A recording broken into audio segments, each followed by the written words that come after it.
Hello, good morning guys. It's our daily routine to check the anthurium foliage. So, ito po ang ganda na niya. Tiyan. Ito ay halos walang garden net. Ito lang morning sunlight. Then, may mga ano yan, decompose fruits. Ito yung guyabano namin na nahulog. Hindi ko agad nakita na hinog na siya. So, kagabi ko lang nakita. Then, ayun. Nilagay ko na lang siya dyan, pampataba. So, ito siya. Ang laki pa naman yan. Half na lang siya. Kaya, iabono ko na lang kasi, nalanta na talaga siya.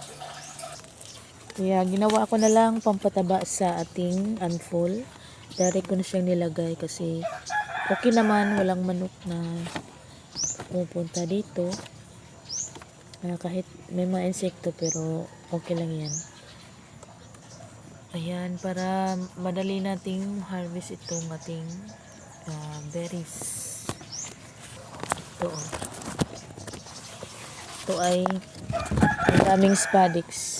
3, 4, 5, tapos coming may isang 6. At first talaga nung binili ko ito sa Thailand, sira-sira yung dahon, ganyan lang talaga siya. Tapos yung parang 3 ata yung nalagas, kaya pinutol ko na lang talaga yung dahon. Ganyan talaga siya. And then ito, konti na lang yung sira later on. Tapos ang ganda talaga ng variegation niya. So, ayan. So, habang tumatagal, nilalagyan ko siya ng mga organic fertilizer. Lalo siyang gumaganda. At saka big factor din yung sunlighting.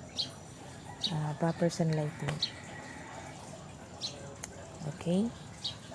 That's all for now. Thank you for watching. Bye-bye.